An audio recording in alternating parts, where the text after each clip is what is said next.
Meeting is being recorded. By continuing the meeting, you are consenting to being recorded. I consent to being recording, Connor, right?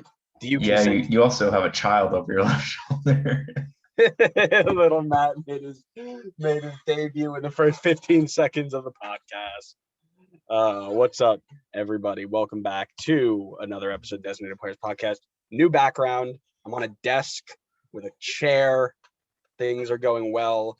It is the day after the U.S. men's national team have won the first and the only CONCACAF Nations League trophy in existence. If anybody didn't watch our live stream yesterday, you missed out. Because my goodness, that last 30 minutes, including extra time, was just absurdity. Connor, and just thoughts, the reactions. Easily the best international game I've probably ever seen. I mean, it had, I think the only thing it was missing, and it probably should have happened, was a player getting sent off. I literally think that's the only thing that was missing. Yep, 100%. I think there were like 4 or 5 opportunities for Guardado or Herrera to get tossed. And I mean like tossed. And like not like second yellow toss, but I mean hands to the neck, kicking out at goalkeepers, pulling referees around. I mean, technically a coach did get tossed, but just silly stuff that they're all getting away with. And I guess the biggest thing that's a shock to me is not that the Mexican fans acted the way they did, because that is something I expect out of them, because we see it all the time, right? Tossing the stuff on the field, hitting players in the head with cups and stuff. It's very poor, very, very poor. But what's shocking to me is I scroll through Twitter and there are hundreds of them defending the actions. People are tweeting that they can't believe it. In the comment section, feel like, oh, you're gonna cry because you got hit with a cup full of water. It's like, that's not normal, dude. You can't do that. And that's something that needs to get out of the game completely. And I mean, if you go back and watch the clips, even Mexico's own players are complaining at the people in the stands for throwing the stuff on there. They are. So and they know it. And like I said, realistically, the chants that were going on that stopped the game, I'm not saying they're okay, but there's a people are trying to compare the two. They're both awful, and they both need to be put out. But if you're gonna try and defend either of them, it's just really poor.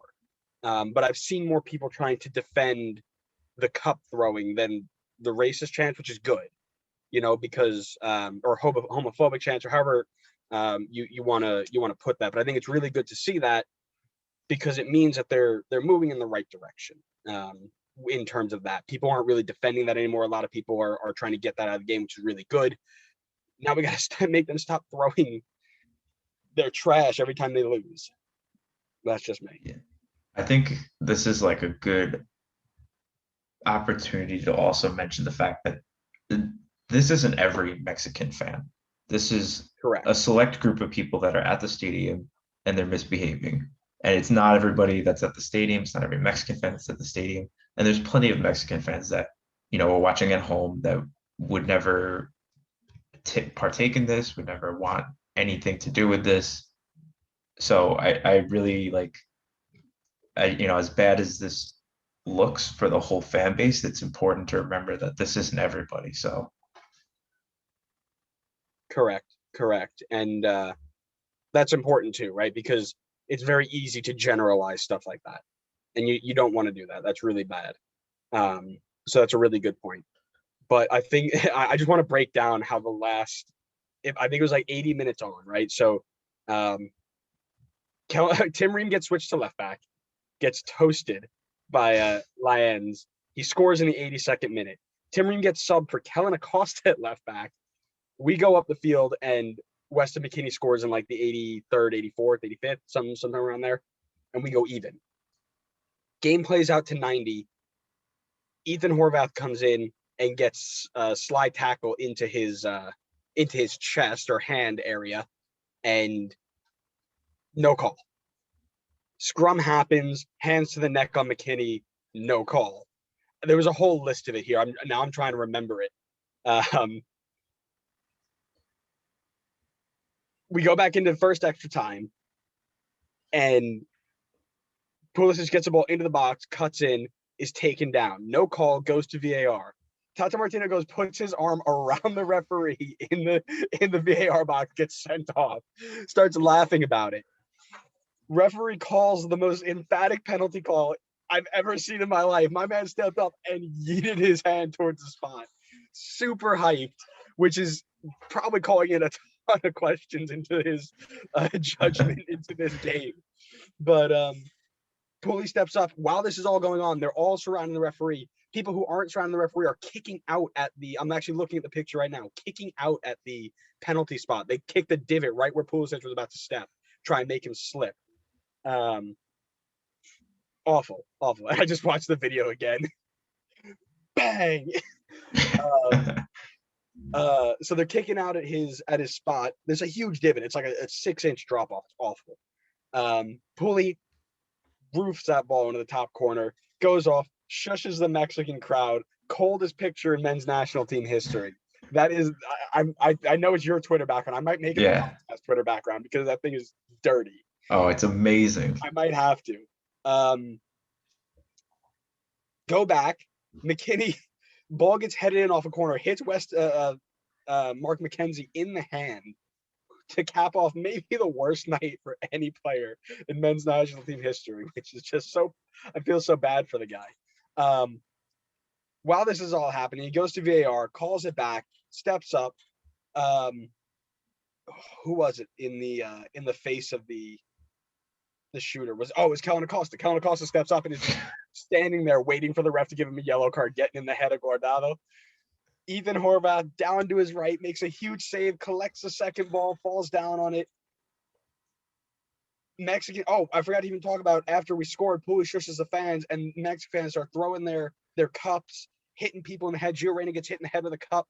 We're going on 5 minutes of recap time here. And then after we make that penalty save, we're dumping the ball in the corner. They're taking hacks. People are throwing stuff, hitting the Mexican players in the head. People were just awful. And then we win, and it is the capping off the first major trophy. We've been a team since 1885. I think I saw this tweet. It was the 7th major trophy we had won, or 8th major trophy we had won. First time it was not a Gold Cup. That is the first major trophy in CONCACAF play we have won that was not a Gold Cup. It's a huge step forward, and what it means to me, and I'll let you share in a second, is this was a huge step forward for this really young team. We have seen these guys go in and try and get kind of sprinkled into the old regime, and they fell short in World Cup qualifying, obviously. And then even coming up through, the 2019-2020, weird COVID season, this Nation League was a big step for them because it was the first real test to see if they could perform at the level that we expect of our national team. We clearly missed the spot of the World Cup qualifying, obviously, but this is the first step that we were looking for this team to become great, become the team that we want them to be. They went down, they came back. They went down, they came back again, and then they went ahead and they held on to it. People came up big, heroes stepped up, but as a team, Weston McKennie, phenomenal. Best player on the field. John Brooks, lockdown. Desti, so good. Everybody in the back did so good. Horvath stepping up when he was asked to. And then we put the goals when we had to. We need a true striker, I think. Sargent is still trying to fit in. But man, this was so good for this team because it gives you hope, right? If we lose that game, my first instinct, this team is overrated. How many people won European titles this year? How many people got big money moves? That it doesn't matter. If you can't perform in your own nation or in your own league, your own area, It doesn't matter. I don't care how good you are, what team you play for. If you can't beat the teams like Mexico to get into the World Cup anyway, I don't care where you play. So this was a huge step for them, and it gives me a little bit of, like I said, I'm sure you can hear it. I'm like hyped. It gives you a little bit of hope for the future. Yeah, definitely. I mean, it's also a good sign to see that this isn't like the best that we're going to be. Like Pulisic was non-existent that entire game.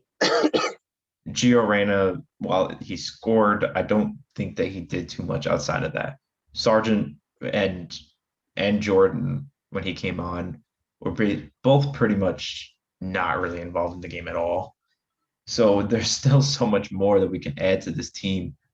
And I think that if we can lock down a better defense surrounding John Brooks, whether that's Miazga or Aaron Long when they come back, or it's Robinson and Dest on the wingback spots. Hopefully, Stefan gets healthy quickly. And then we can get Tyler Adams in there as well. Yunus Musa didn't play. Like, there's still so much more to this team than what we saw last night. I mean, we saw obviously probably some of the best from Weston McKennie, some of the best from Ethan Horvath, but there's still so many guys on this team that we could have seen a lot more from. And despite all that, we still won the game. Yep. The big thing that's gonna, and we have talked about this a lot, but game plan going into this, did it work? Because realistically, we weren't before we had to make subs because of injury and whatever. The 5-back only conceded 1 goal. It did Yeah, its and job. it's tough to say that the 5-back conceded that goal because it was just a mistake. Correct. So it's very, very difficult to sit here and think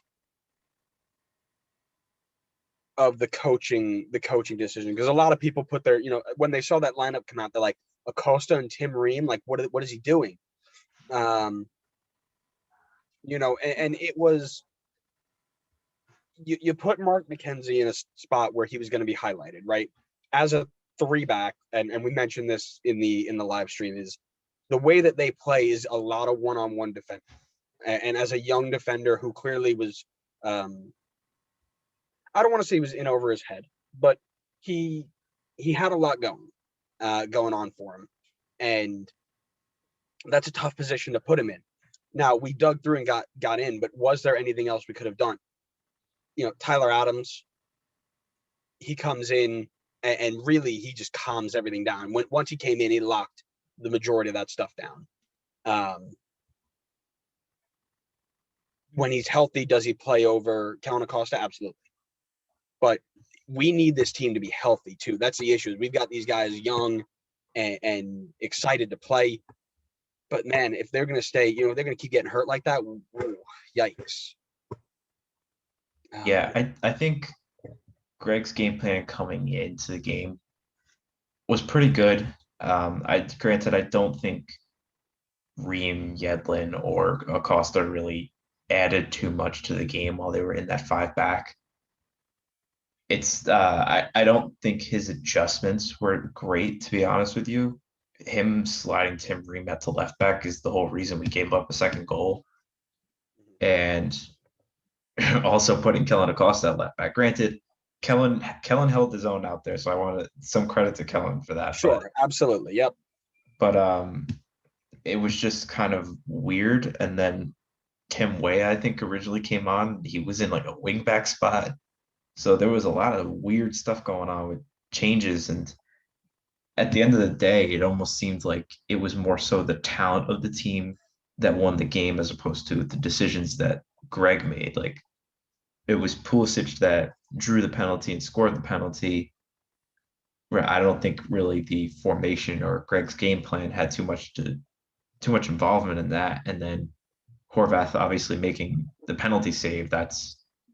Unless Greg told him which way to dive, I can't imagine he really had too much input in that one. So I'm still not sold on the coaching yet. But granted, before the game and after the game, I kind of still feel the same way.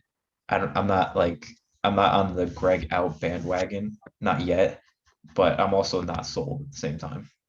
Yeah, and we actually talked about this, right? Is you made a comment about, MLS versus the Mexican national team, and I said this isn't MLS because most of these guys outside of Acosta and um, Legit.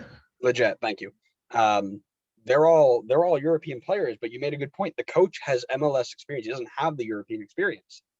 So he's putting in this game plan of what would work in America that has not worked for years. Now, it got the job done because people were able to will themselves to a finish.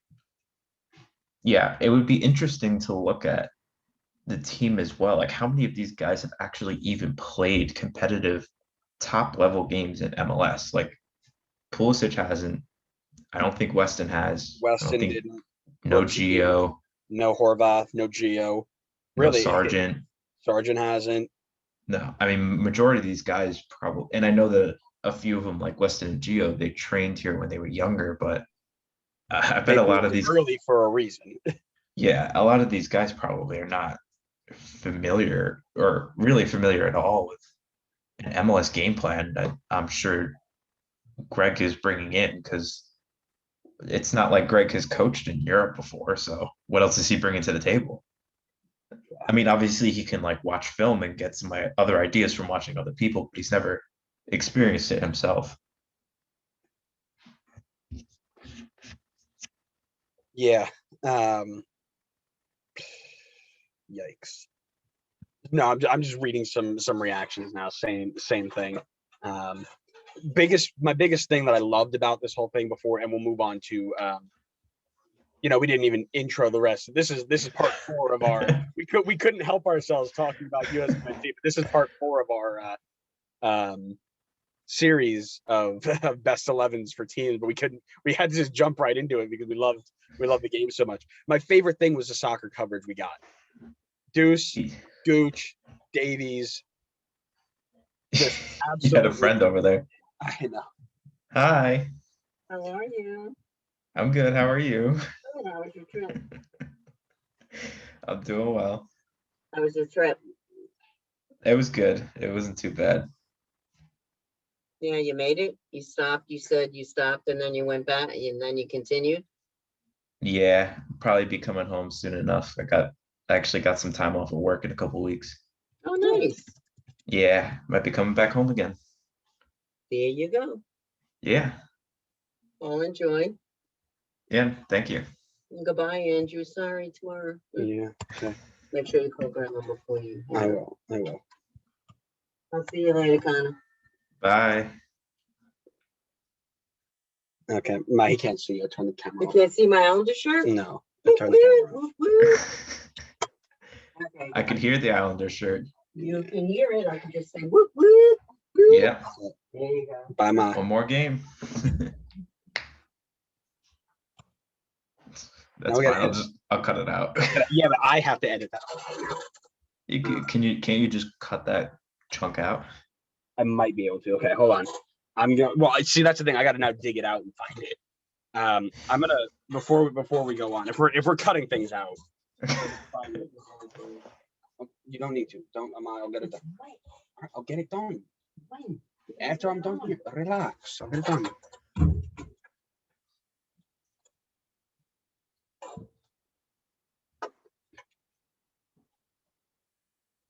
All right, let's get this bad boy charged up.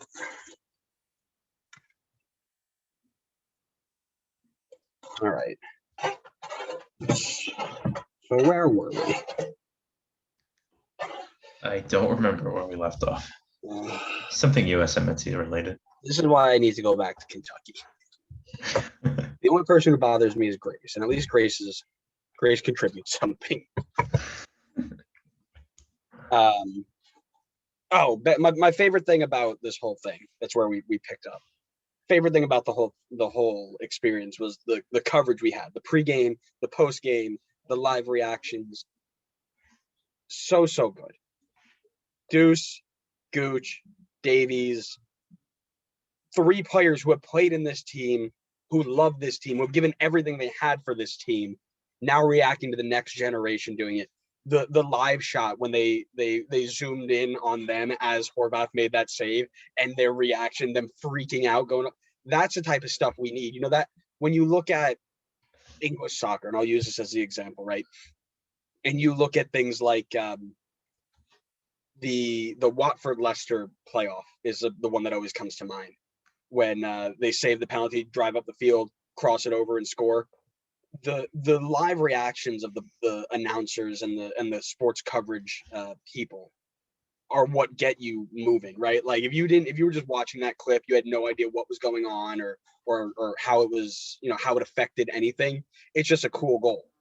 But the announcers giving you everything they had was so good, and that is what we needed more of in soccer coverage in this country. My goodness, it was just so nice to see. Yeah, agreed. Oh, all right, USMNT done up until Gold Cup. Before I move on, we need to win Gold Cup now. This isn't hey, good job, now let's give Mexico a shot. No, we need to win everything. We need to be in control from this point forward. Agreed. So that needs to be the mindset now. So hopefully they've set a new culture here. But oh man, can we go back and just watch that last 35 minutes, because that is unreal. And there must have been like 17 minutes of extra time too, in extra time, like because of all the stuff, the red cards and stuff was so unreal. Yeah. All right, let's go ahead and move on to the much less fun, but last part of our little series here in best 11 for each team ever, from the start of their existence to the end, in whatever formation we can fit them. We are looking at 6 teams left: LAFC, Minnesota, Portland, Seattle, SKC, and Vancouver. Connor, we randomized the teams because we don't like going in order anymore. We're cool with that. Mm-hmm. Can you guess who goes first? I can guess one thing. We never did Scarf of the Week, and I know you don't have one. Oh, we never did Scarf of the Week. It's all right. I know you don't have one, so it doesn't matter, but yeah. I just brought back the Vancouver one because I know Vancouver's in the list this week. Yeah. I would have, if I were in Kentucky, my U.S. men's national team scarf would be flying so high right now. It would be unreal.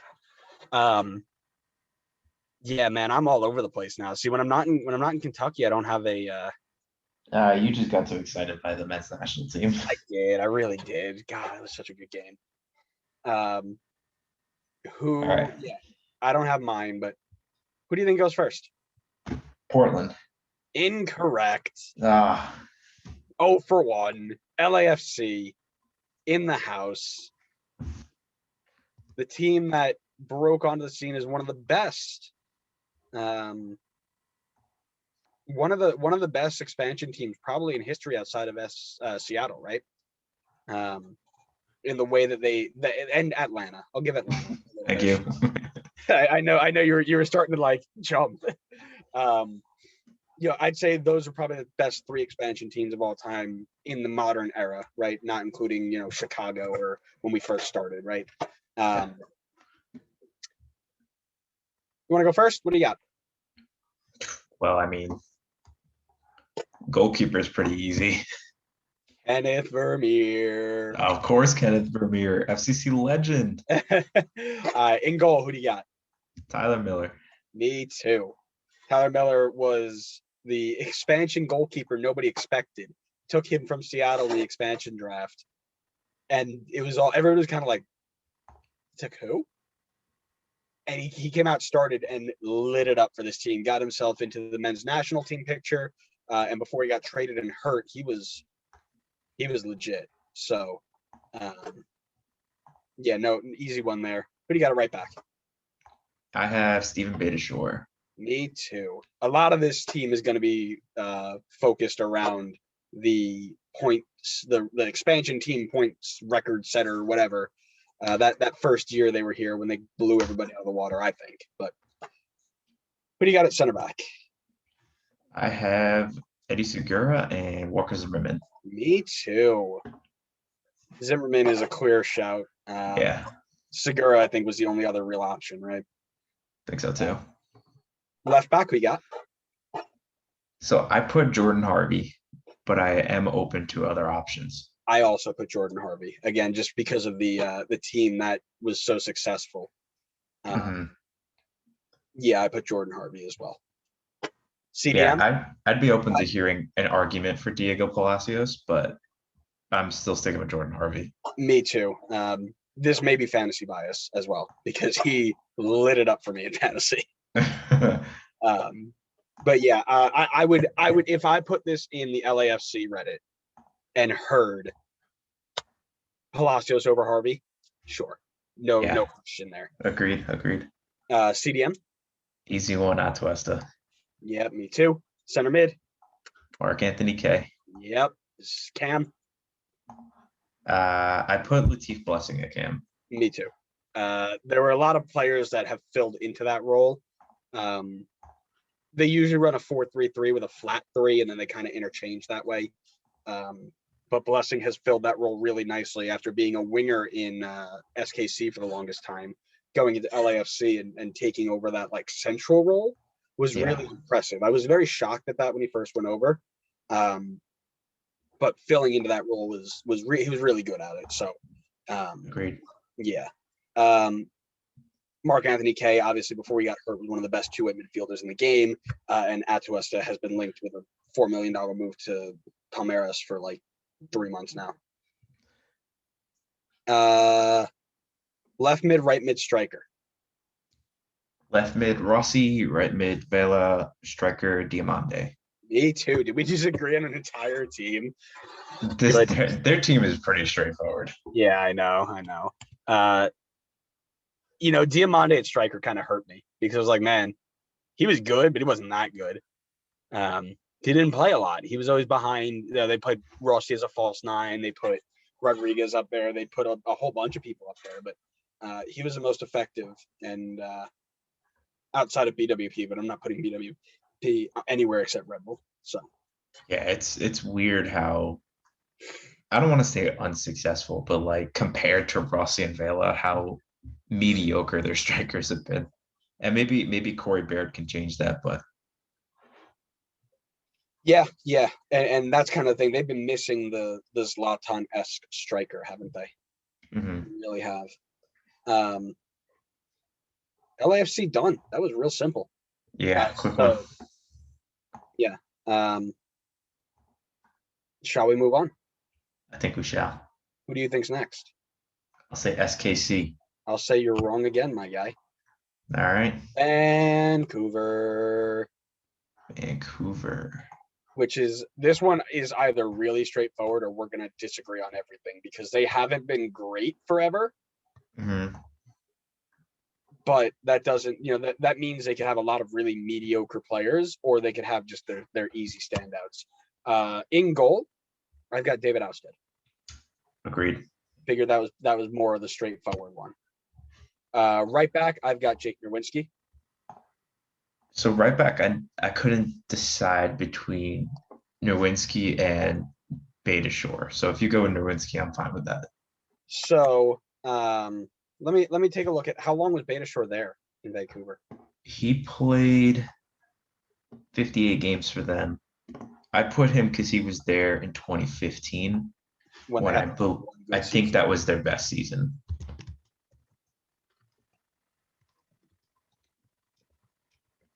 Okay. I definitely don't disagree with it. I just know Jake Nerwinski's been there a little bit longer. And I've always liked the way he played.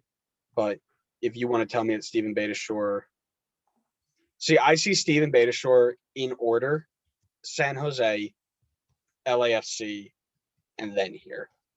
Yeah, so I don't disagree with you. I don't want to put him. I think he's on 3 teams. I think he's on the San Jose team, isn't he? Let me. No, he's not. We put him on the bench, I think. Yeah, he's not on that team. Yeah, that back line was actually really. He's been in consideration for a bunch of teams. I'm not entirely sure outside of LAFC he's made any other teams. Yeah, you're right. I'm going to keep him off this one then because I don't want to just keep doubling players. Yeah, no, I'm okay with that. So Vancouver will go Jake Nerwinski. Mhm. I've got Kendall Waston and Tim Parker as a center back tandem. Agreed. Some Davis guy at left back. Okay, so hear me out on this one. If you tell me Jordan Harvey belongs there over, don't do it. I didn't put him there because he didn't play left back for Vancouver. Okay. He's in the team. He's of course in the team. All right. I can get behind this. I can actually. Okay. Man, I thought you were about to drop this, man. I was going to drop. No, are you kidding? I was going to drop you from the call. I was going to drop you from the podcast. It was about to be a solo podcast without Connor Wright's dumb takes. I'm totally all right with that. I can do that. Who'd you put there? I put Jordan Harvey there. Harvey. As much as it pained me to not put Ali Adnan. I was thinking Ali Adnan, but then I just looked. 21 goal contributions from left back at 200 appearances. Yeah, Jordan Harvey's the. Yeah. Give me like 50 more games of Ali Adnan and I'll take him. Yep. So at center defensive mid, I've got Russell Tybert. Yep, me too. At center mid, I got Matias Lava. Yep, me too. At cam, I got Pedro Morales. Yep.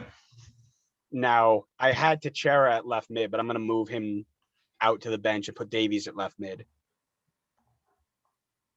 Okay. That's where I had Davies. I had Davies at left mid. Yep, I put Kikuta Mane at right mid, and I put Camilo at striker. Okay. I am open to hearing a right mid, right wing substitute because my love for Kikuta Mane is about the same for my love of a jammed toe. I put Teixeira there. Okay. I would hear Christian Bolaños.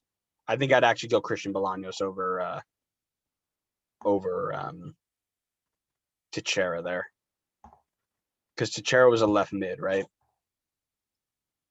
Yes. We could also play Breck Shea. I want to keep that in mind. We could. I'm not going to. Just want to put that out. Okay. Well, do you want to put him at left back instead of Alphonso Davies? Do I? I really want to.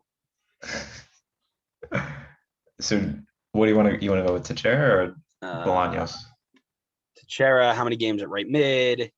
He's playing in Argentina right now. Good for him. All seasons. As a right winger, he had 79. All right, so he's pretty even. We need to see how many he played for Vancouver at right mid. Teixeira was there for 2015.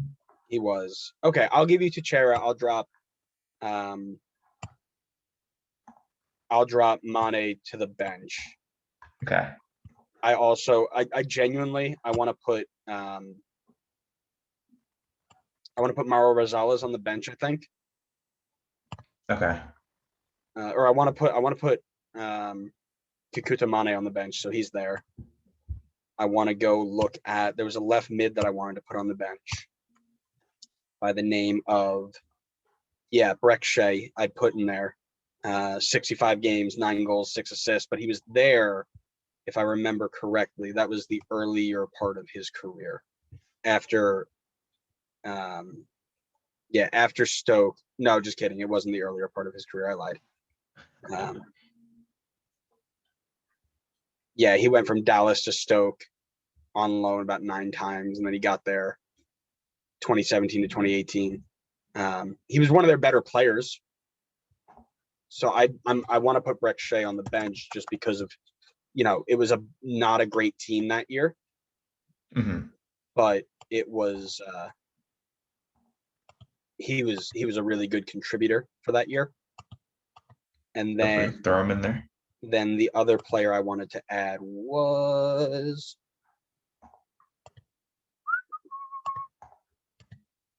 where did you go? Oh, Christian Bolaños, yeah. And who did you have as striker again? Camilo. Okay, yeah, me too. The guy who won the Golden Boot. The only thing Vancouver's ever done outside of winning the Canadian Championship. Yeah, that one time. I think Eric Hurtado probably has a shout. Yeah.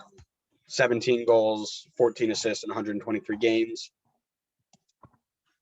I'm gonna make the case for Adam. In the spirit of Adam, I'll make the case for Jordi Reyna. You definitely won't. Like, I get that you want, like, I will put Ali Adnan in the case of Adam, but Jordi Reyna will go nowhere near this team. All right, yeah, we could put Ali Adnan. I'll put Ali Adnan. I'm gonna put that's it. I want to put Eric Hasley for that wonder goal against Seattle, but I'm not gonna do it. Adam has a lot of hype train guys on this team. He does. Cavallini. Jordi Reyna's not there anymore, but Ali Adnan. Yeah. No, but Jordi Reyna goes nowhere near this team. I don't care what you have to say. Does Nicholas Mosqueda get a shout?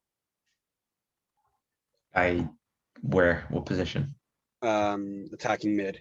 122 games, 17 goals, 7 assists. Yeah, I say so.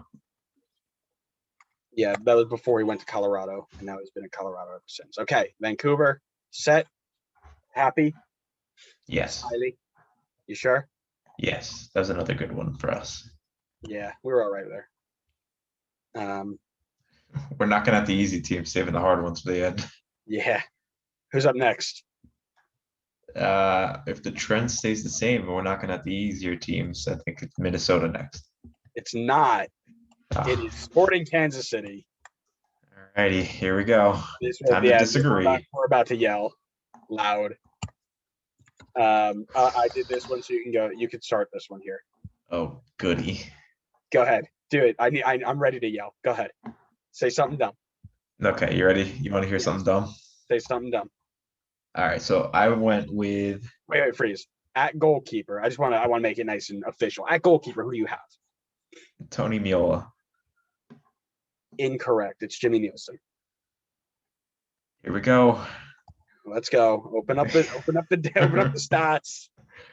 Tony Miola is known simply and always as a Metro star. That should be bonus points for him.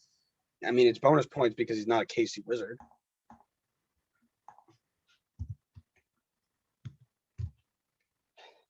Jimmy Nielsen won them their MLS Cup, my guy. One of two.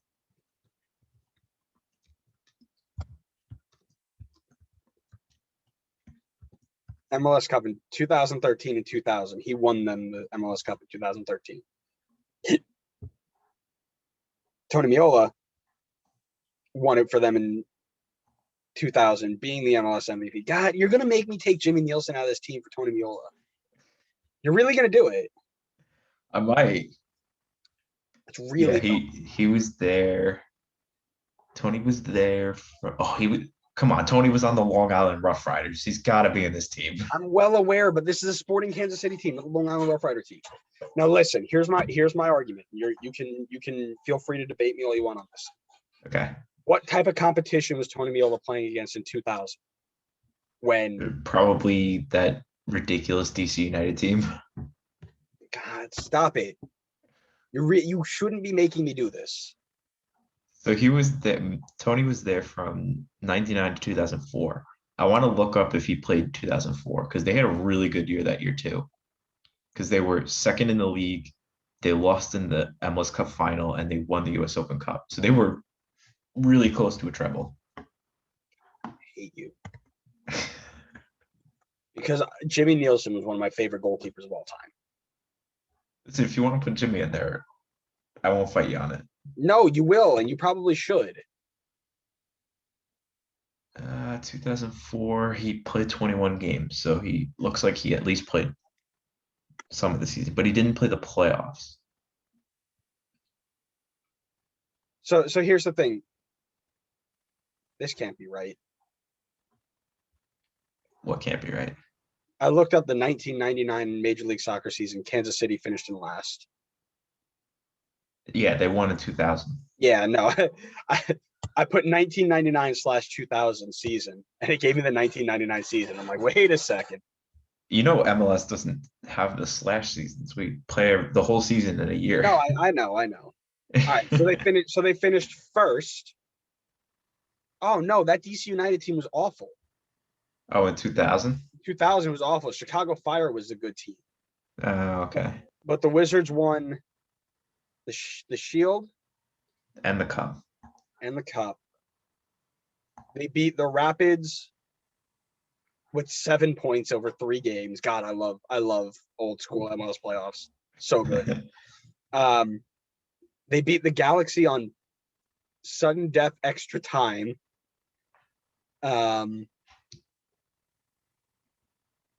In the semifinals, and they beat Chicago in the one game In the 1-game final. Yeah, I mean, that's gotta be they won the Shield, they won the Cup, and he was goalkeeper of the year in 2000. And then he was there at least for half of 2004 when they were also really good. When was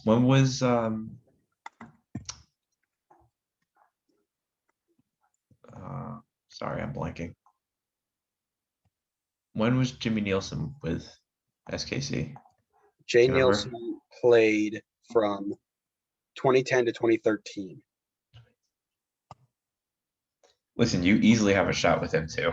Yeah, third in the conference, first in the conference, second in the conference, second in the Shield, fifth, won the playoffs, quarterfinals, semifinals. I don't have time to answer that.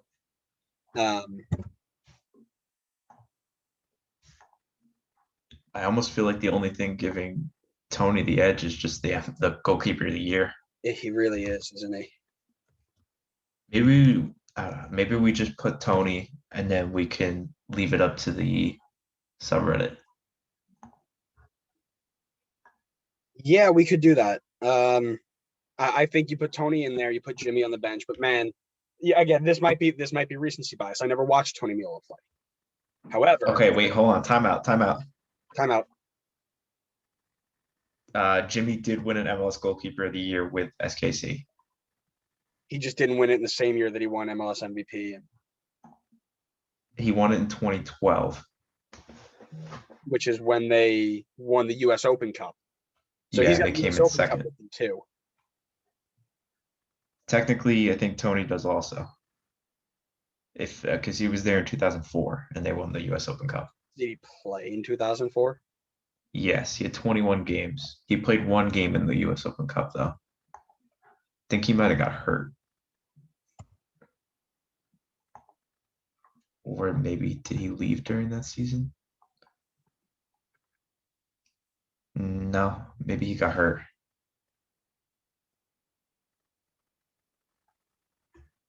This is a really tough decision between these two. I'm not gonna lie. I'm very close to putting Jimmy Nielsen back in this team. All right, I'm fine with it. Let's just go. He was SKC MVP twice. I'll give you Jimmy Nielsen. Good answer. But I feel like if the subreddit is overwhelmingly Tony, then we have to change it. Absolutely. Yeah. No question there. All right, so this back line should be easy. It's been the same back line for 9 years. Can't wait for me to not put someone that's supposed to be on there. You have it right back. Zusi. Okay, good. Me too. Who do you have at I thought you were gonna put somebody dumb because Zusi doesn't play right back for most of the time. Huh. Who do you have at center back? All right, center back is definitely tougher than you think it is. They have some good options. Definitely is. There's one clear cut. Yes, Nick Beasler is going to be in every team. Get out.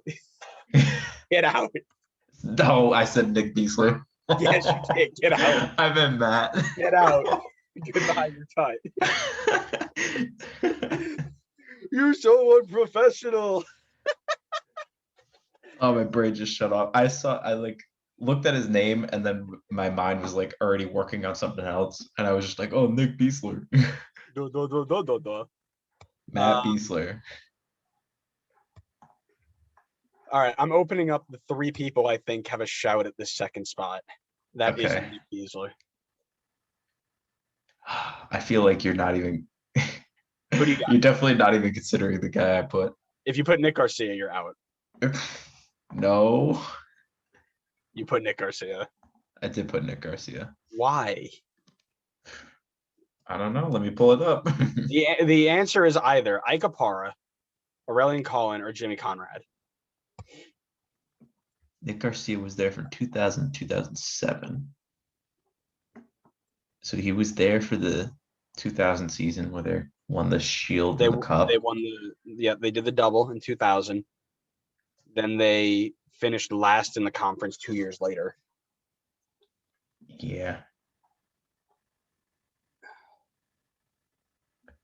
Then he was there in 2000. Did he start? Was he starting all? I'm assuming he was starting all these games. Probably. What was He's his played last like year? 200 games. Yeah, what was his last year? 2007 looks like. Okay, so after they did the thing in 2004, they fell off and they never made they made the playoff. They didn't miss playoffs twice. Then got to the semifinals, but no other real things to write home about after that. Jimmy Conrad. 2002 to 2010. Okay, so he was there when he only won the Cup then. So he won the Cup and he won the U.S. Open Cup double. No, he did. Wait, when did they win the Cup with him? 2000. Oh no, I'm sorry. He won the Shield and the U.S. Open Cup. When was he there? Just kidding. Nope, that is the comp. I'm looking at this table. He just won the U.S. Open Cup, I think. He just won the U.S. Open Cup. Yep, correct. Just kidding. Did he win? What? He's got an MLS Cup in his. Oh, with San Jose. Okay, so Jimmy might be out. Ike Opara's got a show. Ike Opara is who I have, by the way. Just want to put that out there. Okay. He's got a MLS Cup in 2013 and an Open Cup in 2016-17. Aurelian Collin also has a shout. He's got the 2016 MLS Cup and the 2011-12 SKC U.S. Open Cup. Now here's why I would lean closer to Aurelian Collin over. I don't even know who that last guy was. Nick Garcia. Oh, I thought you were talking about Ike Opara. No. Nick Garcia's got one MLS Cup and 2 Canadian Cups. Which doesn't have any effect here. But here's the deal. When we talk about this SKC backline and how dirty it was, and I talk about Jimmy Nielsen there, the player that everybody was most afraid of was Aurelian Collin. When we got Aurelian Collin at Red Bull, it was like the best day of my life because I loved watching him play. He was an enforcer. He was locked down, and he did not let anything like weak get by him, if that makes sense. I'd also go for Opara, but I think Nick Garcia's out. Yeah, that's fine. I'm leaning towards Ike Opara anyway. Yeah, I'd be cool with Opara, but I want Aurelian Collin on the bench. 2011 Aurelian Collin was like top 5 center back in the league, and like real top 5 center back in the league, not Frederick Briant top 5 center back in the league. Yeah, he was terrifying. He was a part of that team that when you look at this span from like 2010 to 2013, where they were constantly first, second, third in their conference, winning U.S. Open Cup, winning MLS Cup, that was him, you know. So made the quarterfinals of the Champions League as well. Yeah, I don't think there's any real. I don't think there's any real shout there that you can't keep him out. So you cool? Yeah. So what did we settle on? We said Opara. Yeah. Okay. All right. Left back. I went with Seth. Me too. Seth Sinovic. Really, because there's not. You're either going with him or you're going with Michael Harrington or Jimmy Medranda, but Jimmy Medranda never played actual left back, right? Center defensive mid. I went with Kerry Zavinen. I don't know if I definitely botched the name. All right, so we've got more conversations because I put in Roger Espinoza. I took him and dropped him in. I have Roger in the other midfield spot. Okay, we can talk about that then. Well, potentially him in the other midfield spot. Exactly. So you're looking Kerry won like MLS 2000, Cup 2008. Shield. Yeah. So you want Evidently, to? he didn't win the Shield. I don't know if Transfer Market has this wrong. I think on Wikipedia they have him down for the Shield. In 2000, right? Yeah. Yeah. And he played too. He played 31 games for them that season. Yeah, because they don't have the 2000 Supporter Shield. Also a former Long Island Rough Riders player. You love your Rough Riders. He was on the Metro Stars also. I know he was.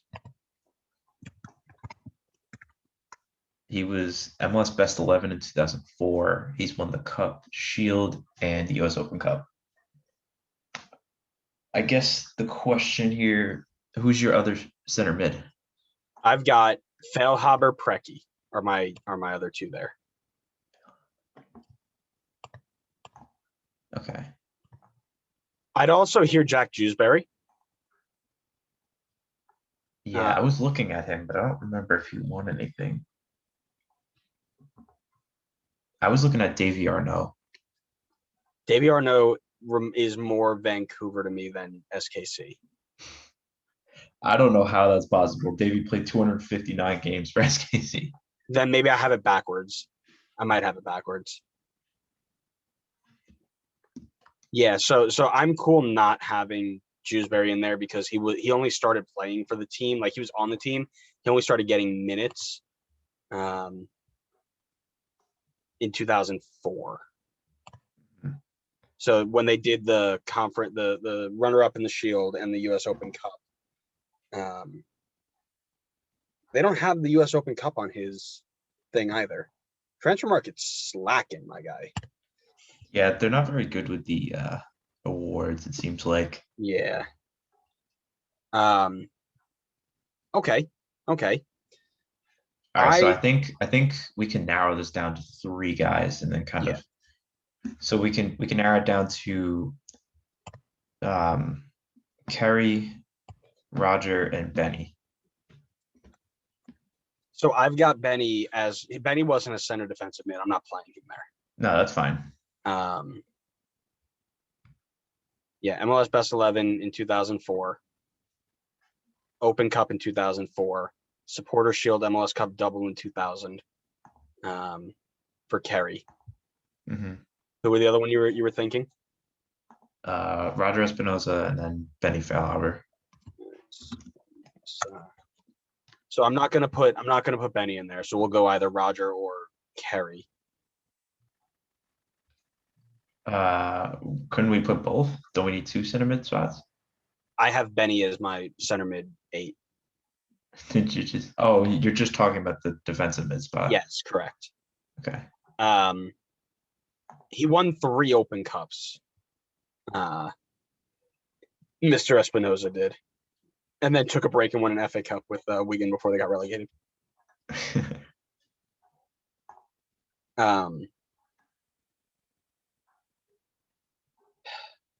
It's tough. It is. It really is. So here's the thing. I took Opara. I'll drop Espinoza to the bench if you want to put Zabigan in there.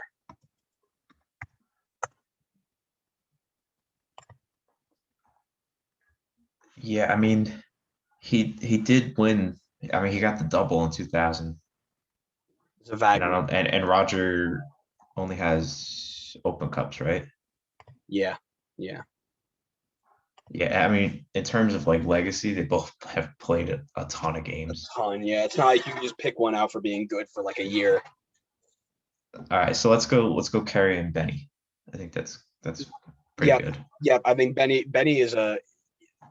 was the clear choice. Like I said, he fills that 8 better than anybody else does, I think. So I'm gonna put him in there. Who do you have in your attacking mid spot? Preki. You have Preki too? Okay, cool. So that's sorted that out. We really just got stuck on our defensive mid. That's cool. Mhm. Who do you have at left mid? I'm actually trying to look because I don't know. Who is this? Did I put Kai? I think I put Kai Kamara there. No, you didn't. Don't lie to me. I gotta look. Hold on.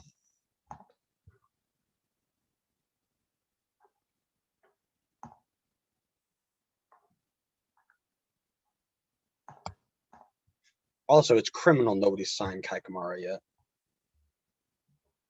Yeah, I mean, somebody could definitely use him.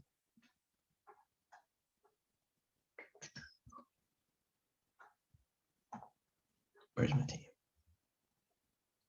Yeah, I think I put Kai Kamara there.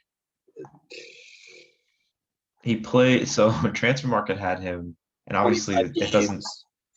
Which that? 25 games in 2012. That right wing. Yeah, he played a bit more on the right, but he had Yeah. some games on the left. And I wanted to work him into this team because he's a good player, and I don't think he's made a team. He really hasn't, has he? Yeah, and I couldn't put him at striker, so I had to work him in some other way. How about we go 4-4-2 diamond midfield? Because I don't like their wing options. I'll be honest with you. Johnny Russell can sit the bench. 4-4-2 diamond So midfield. we drop Espinoza back in as another center mid. Okay. Okay, and then we would just play with no wingers. Yeah, so we drop Espinoza in as another center mid, and then Preki sits in front of them. Dwyer and what's his name? Kamara. Also, do you know Kai Kamara played for Norwich in the Premier League?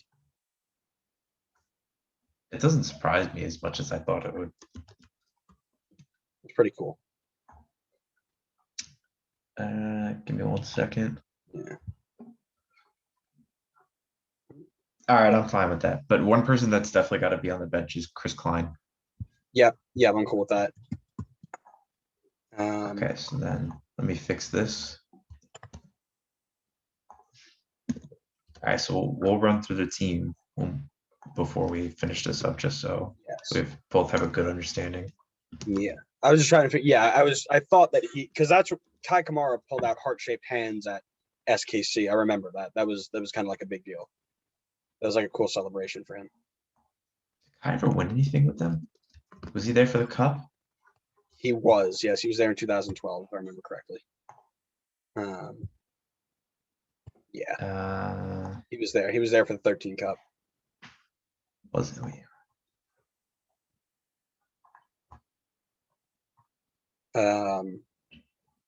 Huh.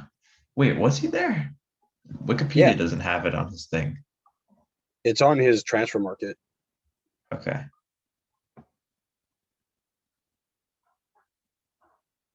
That's weird. Maybe because he went on loan to Norwich at one point. Maybe that's why they didn't put it. Yeah. So he's at MLS in 2012, scored 11 goals in 33 games, then played 2 games in the playoffs. Yeah, no, he was there for that. He was there for 2013? Yeah. All right. Yeah, he's definitely in there then. Okay. Shall we run through? All right. So in goal, Nielsen. Mm-hmm. Right back to left back is Zusi, Beasler, Opara, Sinovic. Center defensive mid, Zavagnin. Failhaber and Espinoza as our 2 8s. Preki is a 10. Kamara and Dom Dwyer up top. By the way, that was your other striker, right? Yeah. Yeah, we didn't talk about it, but yeah. I think it was kind of a given. Yeah. Okay. Cool. So that's that. Let's get the heck out of this team because that was. Did we run through who we had on the bench? Oh, Miola, Aurelian Collin, Klein, Johnny Russell, and Shallowy. I don't know why I Okay. put Shelly in there. I could take him off. He was my fill-in left mid because I didn't like the left mid spot. All right. You want to throw Davey in there? Yeah, I'll put Davy Arno in there. Okay. I think that's pretty good. I'm happy with that. All right, you ready to move on? Yep. Who's next then? It is Portland time. Correct, it is. All right. All right. At Portland, I'll start. I will come out and say I did not like their goalkeeper options. Agreed. This was hard, so I went with a fan favorite of mine. Well, guy we definitely don't have the same person then. A guy who you put Donovan Ricketts, didn't you? Yeah. Yeah, I know you did. I couldn't do it. I will not. It hurts so. I know you don't like him. He can't catch a ball. He's got the handling of nothing. I put Jake Gleason. If you watch Jake Gleason play, this man was making like Bill Hamid saves before Bill Hamid existed. He was so good. The amount of times I tweeted from my own account, this is Jake Gleason's world and we're just living in it, when I was like watching him in 2015, kind of silly. Kind of silly. Was it 2015? It might have been a little later than that. So was he the guy there when 2016, sorry. Man, Donovan Ricketts won 2 goalkeeper of the years? Yeah, he won those with LA, didn't he? He won one with LA, one with Portland. Ew. That was probably in their so this is list of Was Gleason the goalkeeper when they won the cup? No, that was Adam Quarcy. Okay. Adam Quarcy, that was just a weird one. He played there for a year. All right, so if we look at when they joined MLS in 2011, the 2013 season, Gleason played 2016, 2017, and a little of 2018. In 2017, he led them to a first place finish in the West. Mm-hmm. Okay. When did Ricketts play there?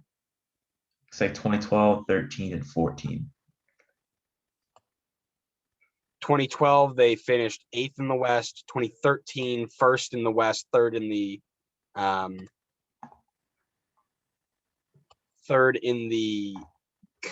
league. Semifinals of the playoffs, semifinals of the U.S. Open Cup. 2014, 6th, 11th, missed out on the playoffs. So he made the playoffs once, where Gleason made it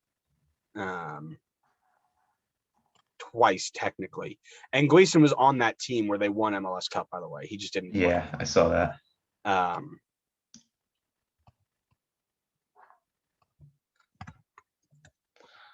So like, here's the deal. I'm like, I get like, you know, if you want to look at honors and awards and you know, goalkeeper of the year in 2013, right?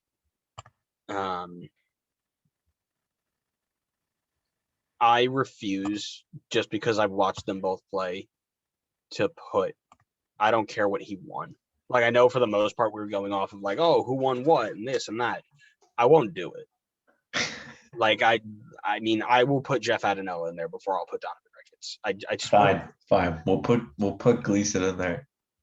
But if the subreddit says otherwise, then you gotta change it. All right, here's the deal. This is my podcast, so I don't have to do a damn thing anybody else says. I will.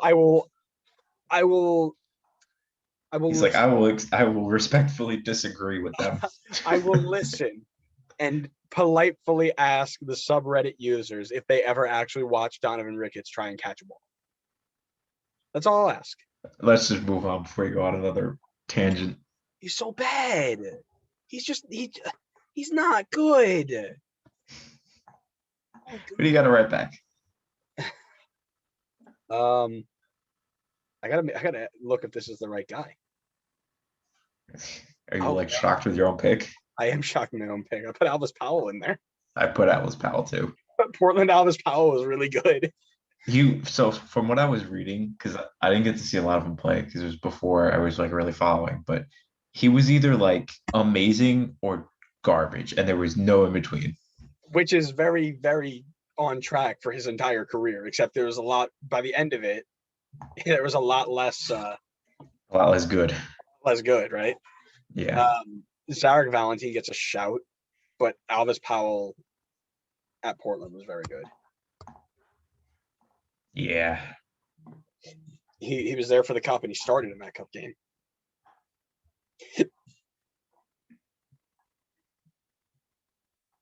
At center back, I've got Liam Ridgewell and Larisse Mabiala. I put Ridgewell and Borchers. I was very close to putting Borchers. If I look at, there was some reason I didn't put him in there. I got to find out why. Abiala's played longer there for sure. Borchers was there when they won the cup, he had though. 2 years there, but he was there when he won the cup, and he was crucial when he won the cup. Mm-hmm. I'm cool with it. I'll put Mabiala on the bench. I was, like I said, it was between those three. I don't have a preference on either of them. I love a good bit of Nat Borchers. Okay. Mabiala, I think, was a little bit more, if I remember correctly, he had a little bit more success on the attacking end. Nope, just kidding. Kinda. He had a few more goals than he had a few more goals than Borchers did. Larisse Mabiala.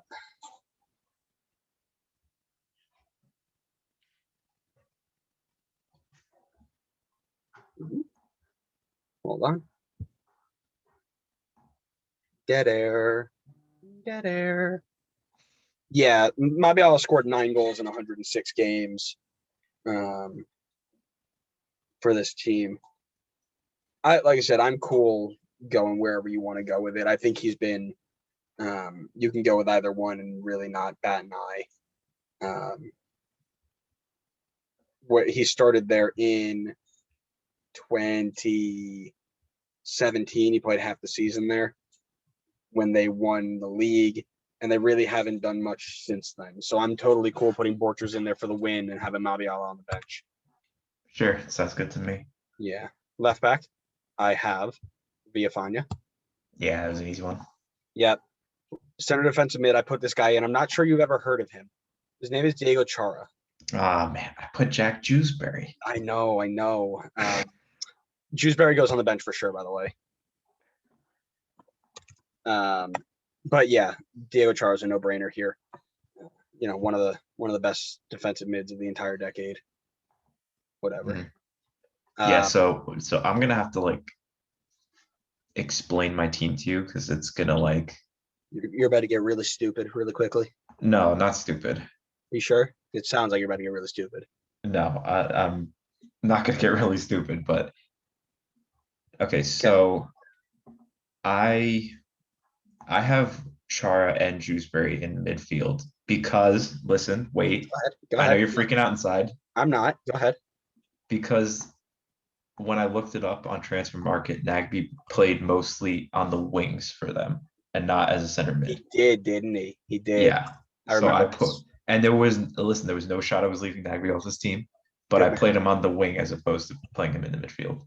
Okay. Yeah. And we could talk about it more when we get to your wingers to see if you would want to replace there. Oh no, I'll absolutely kick out Darren Esprilla. Absolutely, okay. No question. Okay.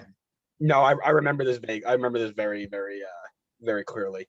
He, throughout that entire first, he rotated between center mid and winger. But yeah, I to get Jewsbury in the team, I'll drop Esprilla for Nagby. Absolutely, that's okay, cool. I'm all right with that. All right, cool. Diego Valeri at Cam. Yep. Blanco on the left. Yep. Nagby on the right. Fernando Adi up top. Fernando Adi in Portland Green was a menace to society. That man was disgustingly good. Let's just forget about what he was doing in FCC Blue. He played for FCC Blue. Are we sure? Did he play? I think He he probably played a game. he got like 4 games. Yeah. Jebo gets on the bench. Yeah. I think so. Yeah, I'd put him on there. Yeah, I'm okay with him being on the bench. Do you want Espria on the bench as well? Do I want him? No. I mean, I'll put him there. Well, if you don't want him, then don't put him there. You want to put Rodney Wallace on the bench? What's that? I said you want to put Rodney Wallace on the bench? I don't. I really don't. Okay. Um, I don't know who else you're putting on the bench. Probably nobody. That's pretty much it. I'm gonna take Espria off. We'll go 3 deep on the bench and see what happens. Put Donovan Ricketts on the bench. Donovan Ricketts on the bench. Don't worry about it. Okay, good. Thought you were gonna fight me on it. I mean, he said really where he should be is We have a couple of players on the bench for them. I mean, we have Jabo, we got Mabiala, we have Valentin. Yep. You've got Ricketts. Ricketts, unfortunately. Dude, I'm telling you, if you watch this guy play, there'd be no question. He just wasn't good. All right. Like he stopped shots. Like he wasn't a bad shot stopper. Well, listen. You'll be happy. His rebound control was one of the worst things I've ever seen. Every rebound went right back to the middle of the field. You'll be happy to know that he will not be in any more teams. Here's hoping. Okay. Portland is set. Do we want to put Will Johnson on there? No. Good. Me either. Who's next? I hope Minnesota. You'd be spot on because it is Minnesota. We leave the best for last. In Oh man. this one. All right, you can go first. Who do you have in goal? I put Vito in goal. Vito Minone was a very good shout. For some reason, completely slipped my mind because I was thinking about my boy Dwayne. Yeah, my favorite player, Dwayne. My guy Dwayne. Throwback to anybody who doesn't get that. That's funny. No, yeah, Vito Minone, clear cut choice there. Yeah, I think because he only played for like a year, so he wasn't up on that list. He must have played more than a year, maybe, because he's 40 appearances for them. Unless was he there too? No, I think that goes into the playoffs too. He must have like never missed a game. No, he didn't. They played him. He's at Monaco now. What? He's a starting goalkeeper at Monaco. Is he really? He's got 2 clean sheets in 9 games for them in League One. So I don't think he started, but he played. That's unreal. Minnesota makes, the world takes. The world takes. That's really funny. We should do episode idea. Where are they now? Yeah, we could put it on the list. That'd be a good one. Yeah, he played 5 games in Open Cup, won all 34 games in MLS, and 1 playoff game. They ran the hell out of him. Yeah, so Vito Minone, no questions there. Right back. Metnier. Yep. Center backs. I went with Boxall and Opara. Yep. I have DeBasi in there, but again, this was another 3-way. You could go for any of them. Excuse me. I put DeBasi because he's just been he filled that space pretty well when Opara was out, but Opara winning defender of the year probably puts him above there. I'm cool with it. All right, cool. Left back. Gasper. Yep. Center defensive mid. Ozzy Alonso. You know that guy? I heard about him once or twice. Yeah. For anybody who's not getting this reference, I feel obliged to explain it to them. Oh, great. You should just point them to the episodes so we get more downloads. We were doing episode what was that, 11, season 1, back during shutdown. We were doing the best 11 in the decade. It was 2020. We went from 2010 to 2020. Both of my one who's not here, and I don't know if he's ever coming back. We'll see. But we'll just focus on my co-host here, Connor Wright. Mister, I only started watching in 2017. Put in the center defensive mid spot a top 3. Benny Feilhaber, Kyle Beckerman, and Michael Bradley. Didn't have a mention of Diego Chara. Didn't mention Ozzie Alonso. Dax McCarty went out the window. Literally one of the worst top 3s I've ever heard in my life. And every day that we talk about these two players, we just have to make sure that they're reminded that they exist. Listen, it was not my brightest moment. I mean, it may not have been your darkest, though. We got to talk about it. We'll have to wait and see. All right. Center. Jan Gregish. Yep. Attacking mid. What with Reynoso? Yeah, no question there. Left mid. Quintero. Darwin. Interesting. Okay. I have Robin Ludd there, but I think Darwin probably gets a shout. I was thinking of Darwin as a striker. Okay. Because I think he's better than. So it's tough, right? Because Christian Ramirez was really good. He was their guy. He was their guy. But this is not a team we can switch to a 4-4-2 easily, because Ethan Finley was also really good on the wing. And so was Robin Ludd. Come on. Darwin had 47 goal contributions in No, 64 games. he definitely needs to get on there. It's just a matter of where. Oh, okay. Okay, so then it's Christian Ramirez versus Robin Ludd. Yeah. And I think Christian Ramirez has to stay. So I'm cool with it. For now. I mean, Robin could easily surpass him pretty soon. Yep. Yeah, easily. But Quintero definitely, like I said, it was just a matter of where I was putting him, right? Gotcha. Okay.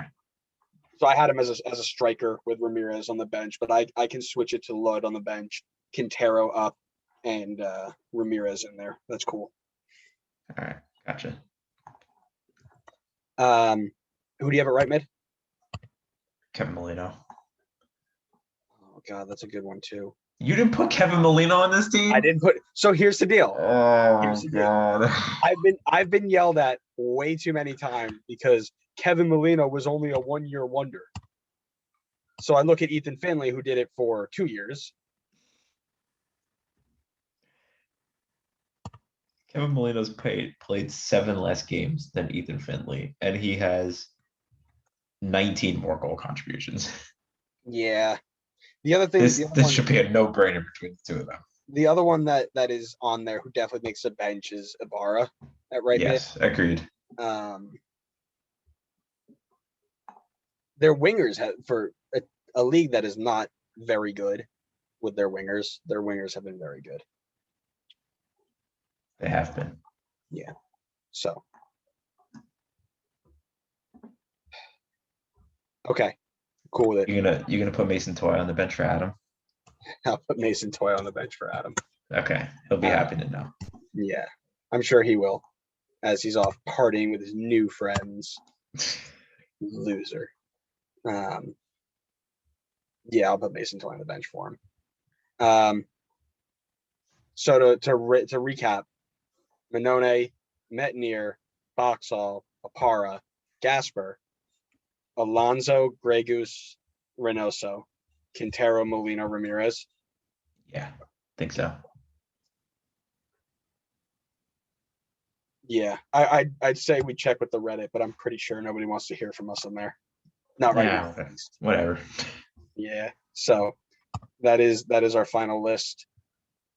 And that leaves us with one team. This is going to be like an hour in itself. This is going to be really bad. Seattle Sounders. Fight. Go. Fight. All right, let's just get this out of the air for any Seattle fan that's listening. Your team is impossible. It is just impossible. Like, you guys are just so talented. It's just impossible. When you have a team, so cut us some slack. When you have a team that, literally has never missed the playoffs and has been in the the finals 4 of the last 5 years or whatever that is. Yeah, this gets a little silly. But at least we know that Josh Ford is a starting goalkeeper. All right, in goal, I have Stephen Fry. Yes, Um, that's his the back- his easiest, back- the one and only easy position on this team. His backup is Casey Keller. I'd also put Michael Sperning in there too, but I'll put Casey Keller on the bench.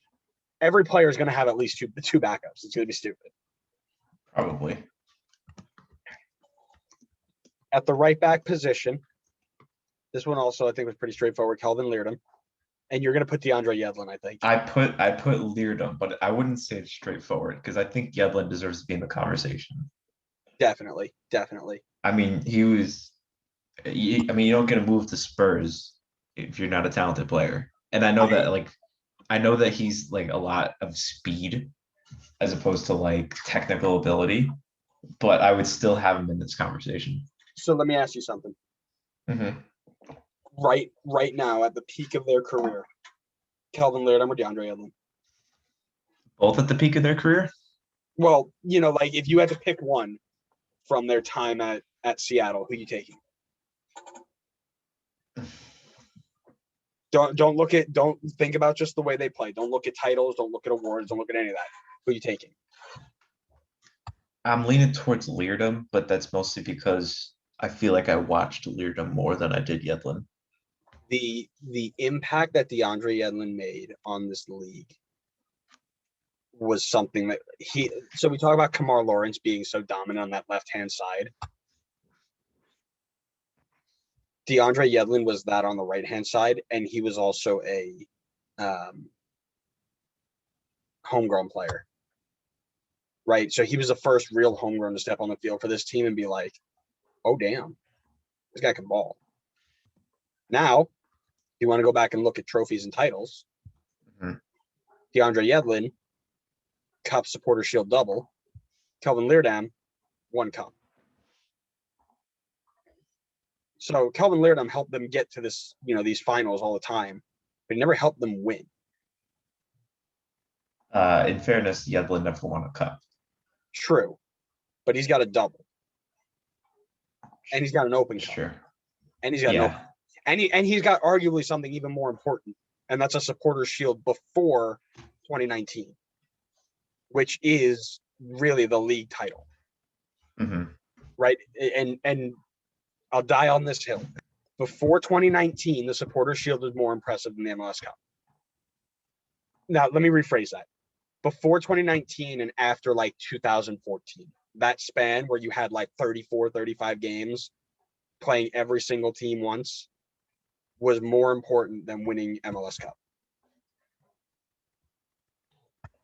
Yeah, I'm thinking at the time too.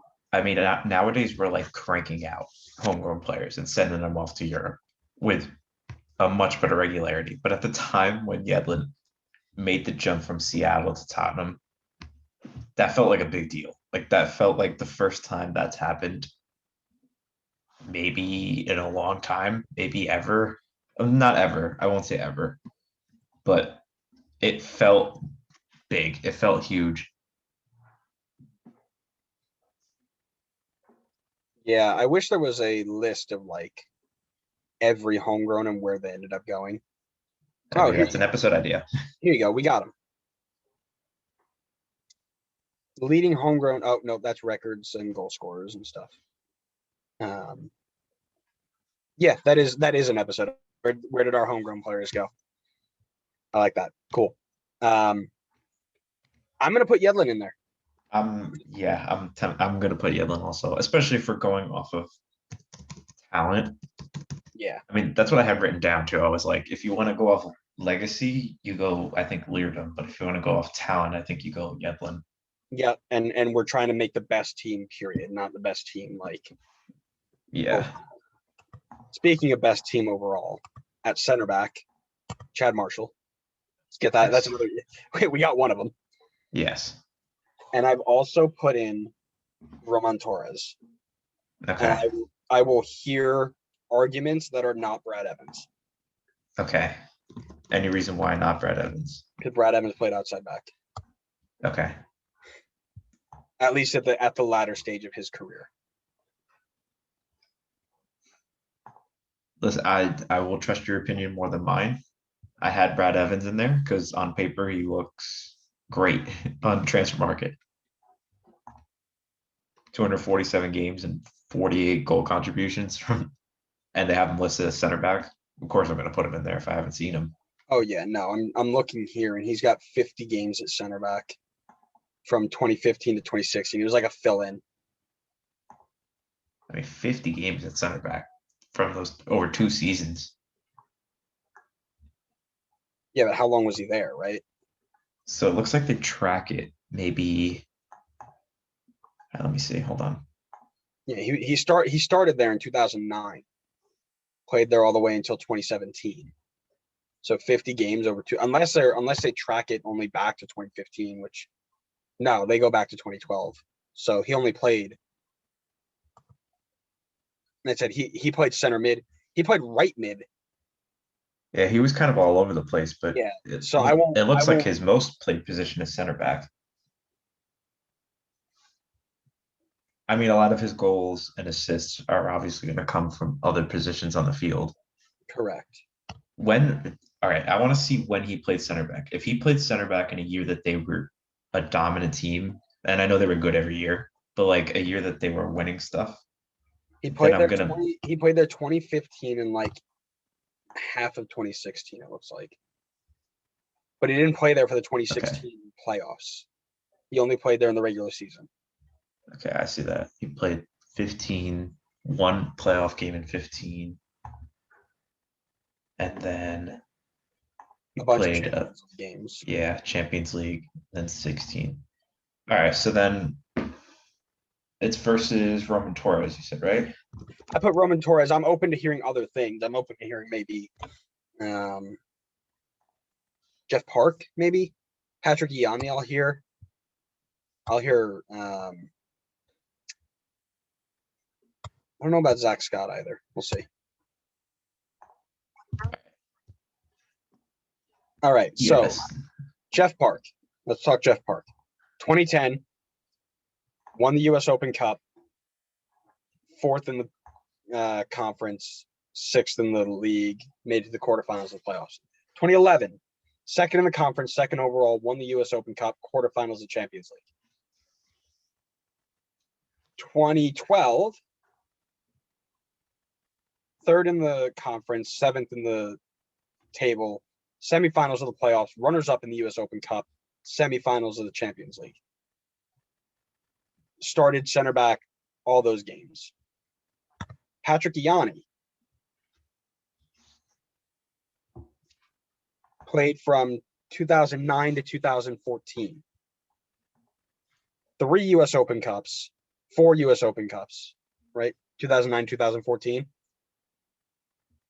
First in the a supporter shield. Finals all throughout. Goodness me, this man had one hell of a career. Won 3 Open Cups with the Sounders and a supporter shield. Zach Scott, 2002 to 2017. If we just go stats here real quick.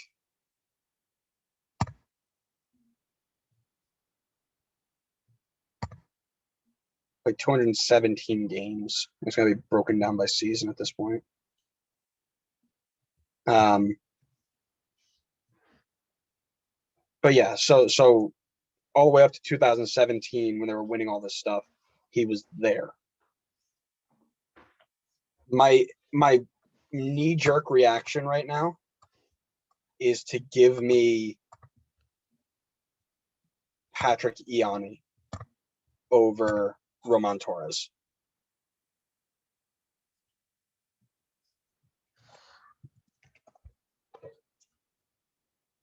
Yeah, I was looking at Torres, and so he's got 2 cups. He won in 16 and 19 with them. And in fairness to him, it looks like he played every playoff game in both of those seasons. The reason I had him in there was because of his impact on the playoff run that they had. Yeah. That being said, yeah, go ahead. I think Iani and his impact on everything that was going on with the Open Cups is a little bit more impressive. Now, granted, Zach Scott's on paper 4 Open Cups, a Supporters Shield, and an MLS Cup. However, you playing all those games? Goodness me.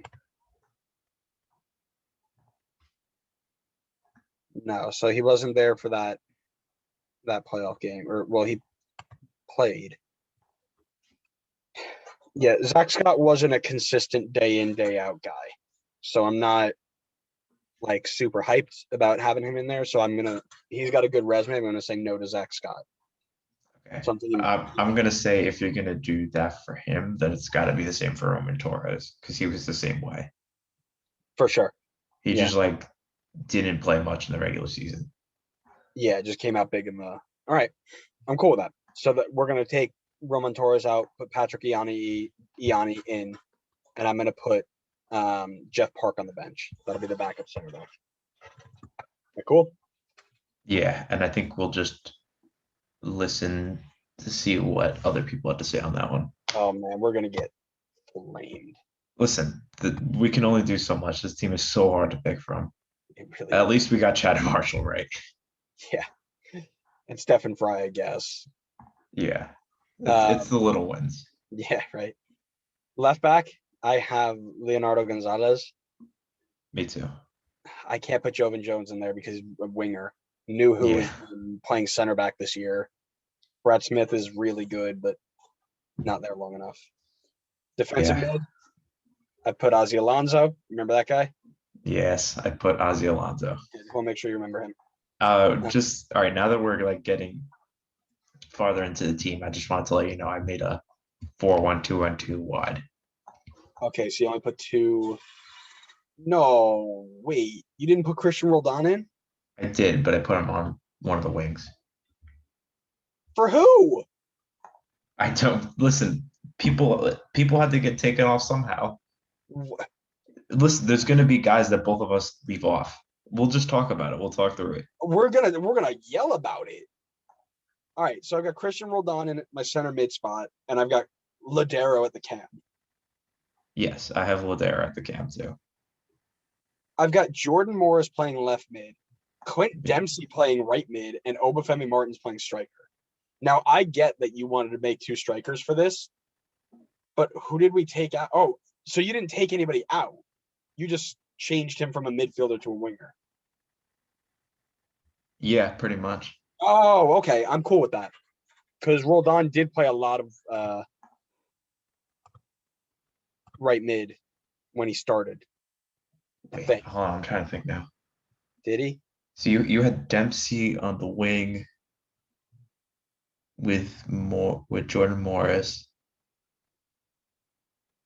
Okay, yeah, I just shifted stuff around. So I had Dempsey as a striker, and I had Roldan on the right. Okay, so if we did this, we go insert. This is GK, right back, center back, center back, left back, CDM. This is your right mid. This is a cam. It's your left mid, striker. That's totally cool. I'm all right with that. Just to get him in, I'm cool with that. Because Dempsey up top with Martins might have been the deadliest combo of all time. I know. You know what hurts? It hurts so much to not put Freddie Montero. I would say Freddie Montero's out. Rui Diaz too. Rui Diaz is probably a good shout too. I know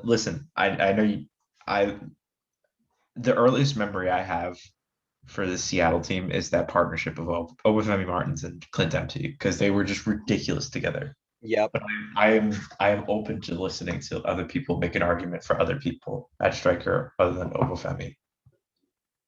Mauro Rosales also gets in there on the bench. I know I left off someone else. Oh no, I think it was just, I guess, Freddie Montero and Rui Diaz. I don't think João Paulo has been there long enough for anybody to say yes or no. So I'm going to keep him off. Zakuani?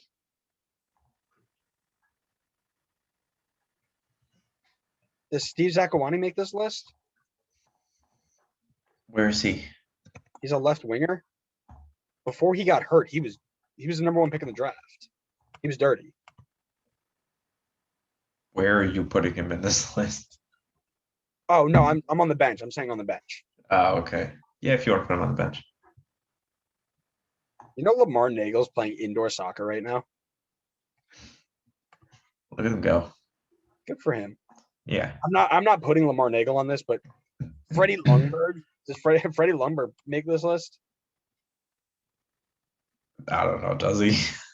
He was on our list of Can't believe he played there. yeah. Do you want Gustav Svensson on this team on the I was bench? thinking Svensson too. I was thinking Svensson as a bench center mid. You Yeah. want Brad Smith on the bench? I don't know if I want Brad Smith or if I want Will Bruin.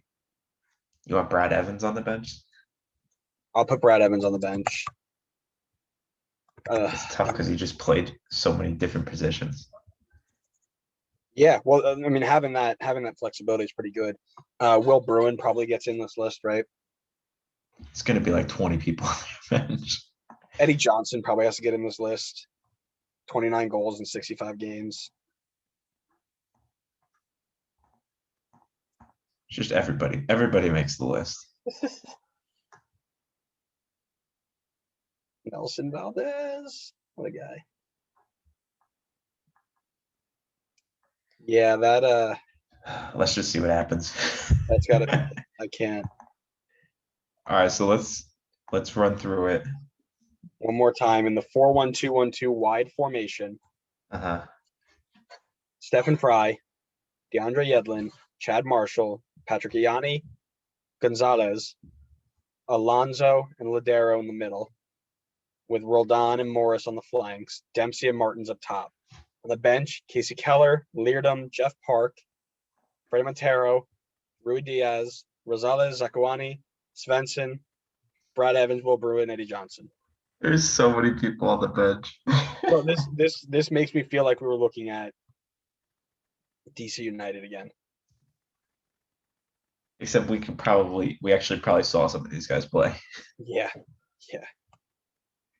All right. Are we good? Is that it? We did it. All right, we're done. So that's it. That is all 4 episodes done of best 11 of all time.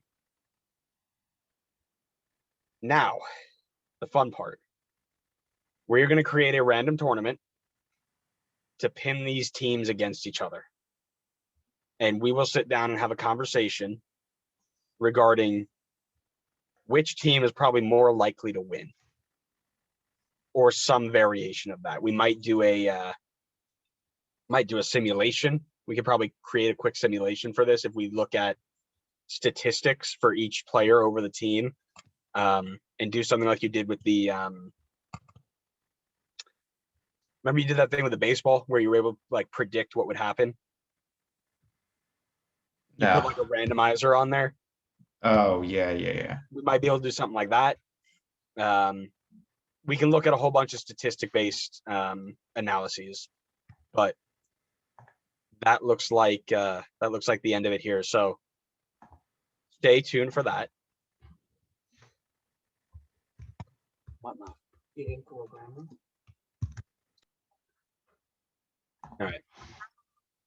All right. So that is the last of it. That is it. We're going to find a way to pin these teams against each other and figure out who is the best of the best. And after that, we've got some interviews lined up for a series we're going to do, diving into the supporter culture of each individual team. We're going to be interviewing podcasts. We're going to be interviewing supporters groups, all about their lives as diehard supporters of a team. to give you guys an inside look at what it's like to be a supporter not for your own team. Because if you follow closely enough, you know what it's like to be a diehard Red Bull fan or to follow the Atlanta supporter culture. But as you can tell, we don't know a lot about a lot of the Western Conference teams or even some of the conference teams here in the East. So we're going to dive in and learn ourselves a thing or two, but we're also going to include you guys in that as well. So anything else you want to add there, Con? No, I don't think so. All righty. Well, thank you everybody for getting here. It's probably been a little bit of a long trek, but make sure you are following us everywhere you get your podcasts so you know when we go live. Follow us on all forms of social media: Facebook, Twitter, Instagram, YouTube, TikTok. We're posting it on TikTok. Woo, I did it. Make sure you're following us there so you can get all the content possible from the Designated Players Podcast. And until next time, we'll see you next time. Designated Players Podcast. See ya.